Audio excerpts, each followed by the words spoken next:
Hi everyone, my name is Jose Flores and I'm from San Antonio, Texas, and what I'm going to discuss right now is my state's licensure requirements in order to become a licensed professional counselor here in Texas.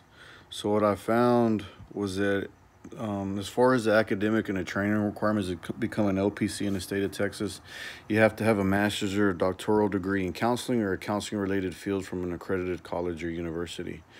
A planned graduate program in counseling or a counseling related field of at least 48 graduate semester hours. And unfortunately, I have to do 60 hours because I began my education on or after August 1st, 2017. So I have to complete 60 hours. The counseling related field, the rules stated a mental health discipline utilizing human development, psychotherapeutic, and mental health principles, including but not limited to psychology, psychiatry, social work, marriage and family therapy, and guidance and counseling.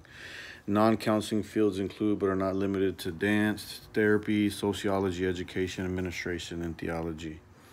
Applicants for the LPC in Texas, they got to obtain their academic coursework in each of the following areas, including normal human growth and development, abnormal human behavior, appraisal or assessment techniques, counseling theories, counseling methods or techniques such as individual and group counseling, research, lifestyle and career development, social and cultural and family issues, and professional orientation.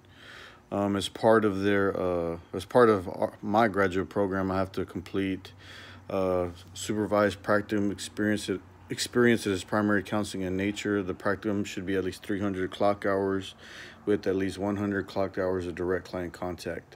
Academic credit for the practicum must appear on my transcript as well. I can also begin my supervised postgraduate counseling experience, my internship, which consists of 3,000 clock hours with at least 1,500 being direct client contact of internship under the supervision of a board-approved supervisor. My 3,000 clock hours may not be completed in a time period of less than 18 months. After completion of my graduate degree and before application, I must take and pass the National Counseling Exam and the Texas Jurisprudence Exam. After receiving my temporary LPC license from the board, then I can begin my supervised postgraduate counseling experience, which is my internship.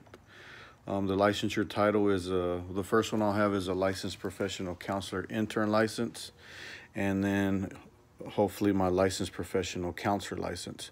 One thing I've learned that here in Texas, when you write out the initials of your LPC intern, you have to put LPC hyphen and then actually spell out the word intern. It can be LPC-I. And then if you become a supervisor, a licensed professional counselor supervisor, your initials will look like LPC-S. The scope of practice by law, the practice of professional counseling is defined as the application of mental health, psychotherapeutic, and human development principles to facilitate human development and adjustment throughout the lifespan. Prevent, assess, evaluate, and treat mental, emotional, behavioral disorders and associated distresses that interfere with mental health. I'll also conduct assessments and evaluations to establish treatment goals and objectives and plan and implement and evaluate treatment plans using counseling treatment interventions that include counseling, assessment, consulting, and referral.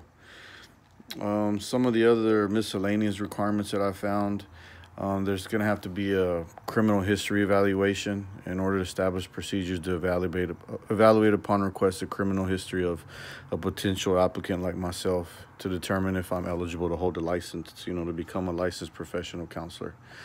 So that's something that I'll have to go through is, seeing if that, everything that I've done since I, was done with my justice involvement will still allow me to become a licensed professional counselor. And honestly, to date, I still haven't met, I think, anybody that's an LPC in here in Texas that has a criminal background like mine. So that's something I need to research a little bit more. But for some reason, I feel like it won't stop me because I already have my licensed chemical dependency counselor license here in Texas as well.